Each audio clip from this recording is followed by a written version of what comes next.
मैं आईएएस में नहीं था।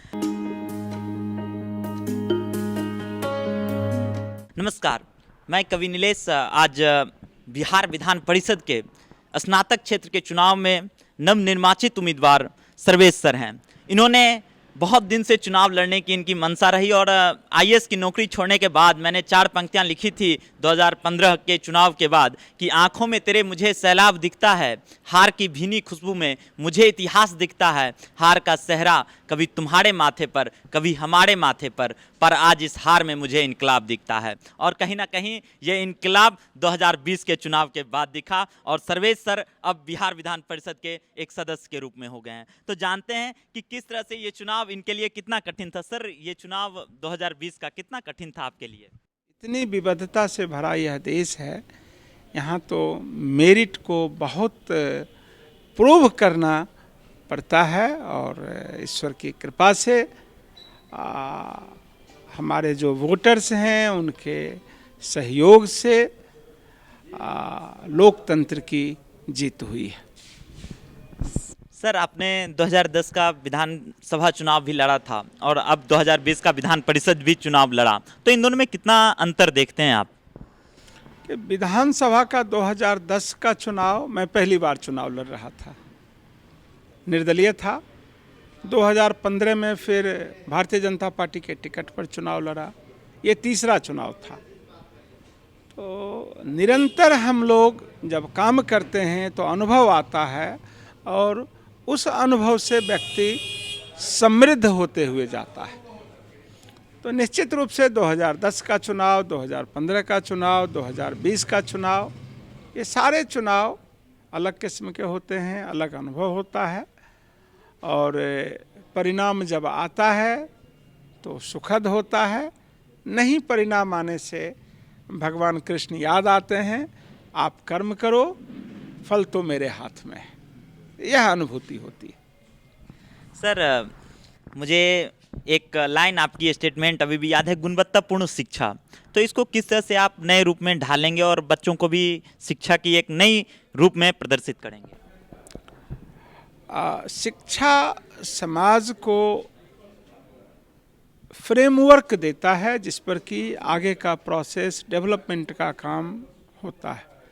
तो यह जो फ्रेमवर्क देने का विषय है यह एजुकेशन से है और अनफॉर्चुनेटली एजुकेशन में जितना काम होना चाहिए था हमारे देश में काम नहीं हुआ है। देश में नहीं हुआ, बिहार में भी नहीं हुआ, मिथिला में भी नहीं हुआ। हर गांव, हर स्कूल की, हर संस्था की यही कहानी है। गुणवत्तापूर्ण शिक्षा नहीं देंगे, समाज का निर्माण नहीं होगा और देश और समाज अपनी पूर्णता को प्राप्त नहीं कर सकेगा। सर, जिस तरह से हम कह सकते हैं कि इस बार बच्चे जहाँ कहीं ना कहीं सरकारी नौकरी प्राइवेटाइजेशन की वजह से बहुत कम होती चली जा रही है। जो बच्चा अपनी ज़िंदगी की 22 साल 23 साल सरकारी नौकरी खोजने में लगा देता है और एक मध्यम वर्गीय के लिए कहीं ना कहीं पूरा परिवार उस पर निर्भर हो जाता है, तो किस तरह से आप रोज़गार को बढ़ाएंगे? पिछला सवाल आप मुझे थोड़ा समय दें तो मैं उसको और इलेबोरेट करना चाहूँगा। जब गुणवत्तापूर्ण शिक्षा आएगी तो रोज़गार उससे जुड़ी हुई बात है, रोज़गार स्किल से जुड़ी हुई बात है। अपने यहाँ लोगों की कमी नहीं है, लेकिन जो लोग रोज़गार देने के काम में लगे हैं, जो कारखाने चला रहे हैं, जो व्यवस्था में लगे हैं, उनको स्किल्ड मैन पावर मिलता नहीं। किसी भी कारखाने वाले से पूछिए कि आपको किस तरह के व्यक्ति की कमी है, तो एकदम हमेशा कहेंगे 10 ऐसा आदमी दीजिए, हमको बहुत ज़रूरत है, और लोग नहीं मिलते हैं। स्किल डेवलपमेंट का काम, चूँकि शिक्षा की गुणवत्ता में ह्रास हुआ है, स्किल नहीं बन पा रहा है और इसीलिए पिछले 15 वर्षों से भारत में स्किल डेवलपमेंट के काम हो रहे हैं। मोदी जी की सरकार आई, अलग मंत्रालय का निर्माण हुआ। तो रोज़गार और गुणवत्तापूर्ण शिक्षा जुड़ी हुई बात है। हमारा देश पूरी दुनिया में सबसे यंग कंट्री है, रोज़गार की सबसे अधिक संभावना यहीं है, रोज़गार चाहने वालों की संख्या भी अधिक है। प्राइवेट रोज़गार सरकारी रोज़गार में थोड़ा फ़र्क करना पड़ेगा। सरकार का काम गवर्नेंस का है, सरकार में बहुत रोजगार ना है ना हो सकता है। यह बात तमाम लोगों को अपने दिमाग में समझने की ज़रूरत है। अब सरकारी रोजगार की आपने चर्चा की, तो एक चीज़ जो मुझे दिखता है, जो मैं चाहता हूं कि सत्ता से मैं अपील करूं कि आप रोजगार नौकरी चाहने वालों के लिए कैलेंडर तय कर दीजिए। अब साल के 12 महीने होते हैं, हर 3 महीने पर परीक्षा की व्यवस्था हो, कैलेंडर फिक्स हो, परीक्षा देने वाला जाने कि हमको उस दिन परीक्षा देनी है, इस दिन रिजल्ट आना है, इस दिन नियुक्ति पत्र मिलना है। एक रोजगार का कैलेंडर सरकार को बनाना चाहिए, बताना चाहिए। एक ये विषय। दूसरा विषय, रोजगार में कई बार धांधली की शिकायतें आती हैं, तो इसको अब टेक्नोलॉजी इतना बढ़ चुका है कि सारी परीक्षाओं को ऑनलाइन करना की ज़रूरत है। ऑनलाइन करें, पारदर्शिता बढ़ेगा, समय कम लगेगा, लोगों का विश्वास बढ़ेगा। समयबद्ध जो रोजगार है, अगर सरकार को पूरे साल का वो जमा करे कि हमको साल भर में 3000 ही रोजगार देना है, तो हर 3 महीने पर 750 रोजगार देना है, तो 750 रोजगार देने का काम मुकम्मल तौर पर 3 महीने में, 6 महीने में समाप्त होना चाहिए। सरकारें हमारी इस काम को करने में नहीं सफल हो पा रही हैं।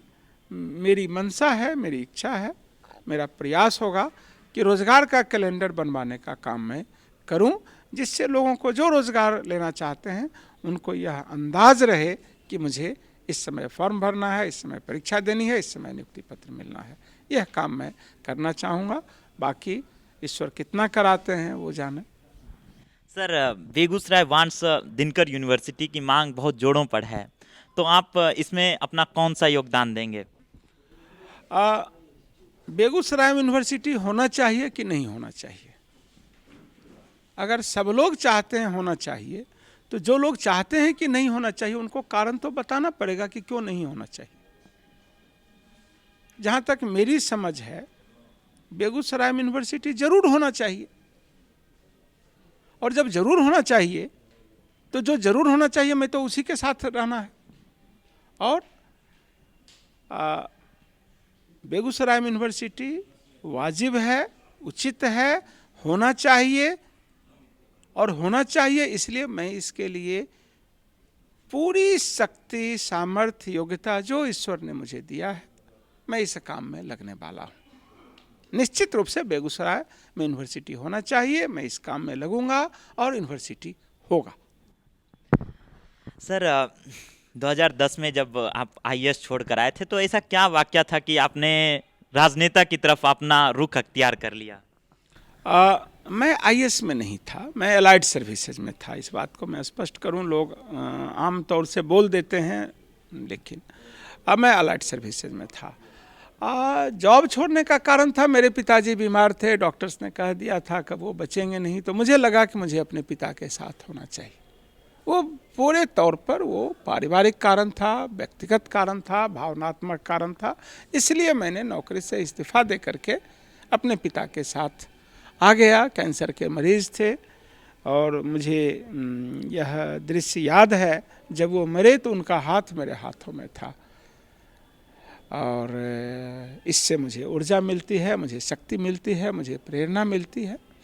और हम कुछ लोग ईश्वर को मानते हैं, कुछ लोग नहीं मानते हैं, मैं मानने वालों में हूँ। लोग कहते हैं कि धर्म की जय होती है। मेरा बेटा, एक ही बेटा है, अमेरिका में था। मैंने कहा कि बेटा आ जाओ, उसने कहा आप बीमार तो नहीं हैं।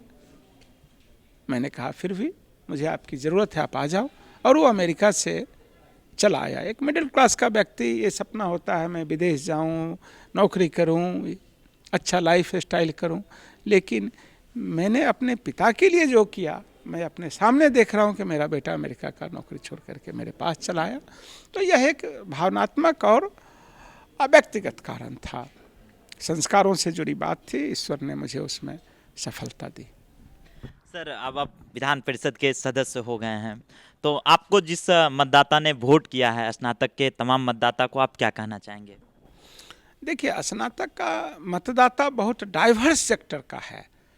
जो स्नातक हैं, गांव में गाय भी पाल रहे हैं, छोटे मोटे व्यवसाय भी कर रहे हैं, कुछ इसमें टॉप नॉच के प्रोफेशनल्स भी हैं, और प्रोफेसर्स हैं, डॉक्टर्स हैं, इंजीनियर्स हैं, एडवोकेट्स हैं, सभी स्नातक के मतदाता हैं।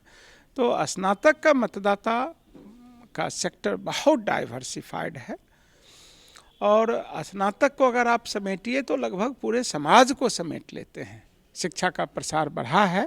आज की स्थिति है कि अगर कोई व्यक्ति स्नातक का मतदाता नहीं है तो उनका बेटा मतदाता है, उनकी बहू मतदान के योग्य है, उनकी बेटी है, तो ये पूरा सेक्टर इसमें है।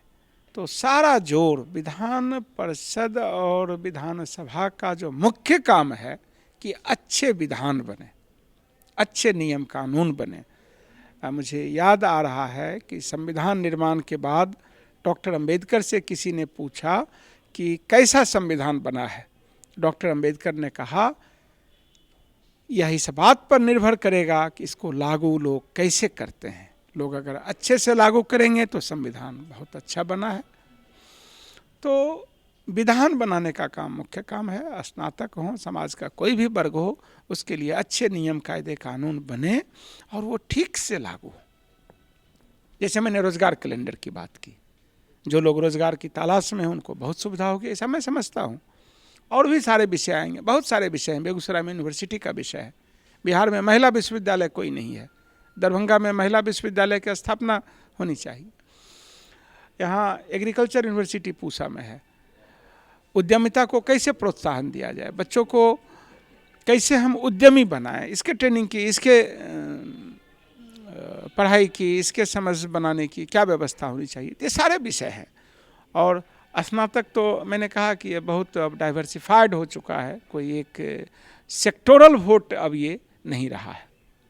इसलिए मेरी समझ में, मेरी प्राथमिकता में पूरा समाज है, सभी लोग हैं।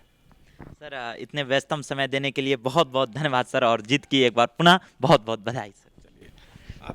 आपको भी बहुत बहुत धन्यवाद। आपने इस लायक माना, इंटरव्यू के लिए आए, आपको बहुत बहुत धन्यवाद। आपके संस्था को भी बहुत बहुत धन्यवाद।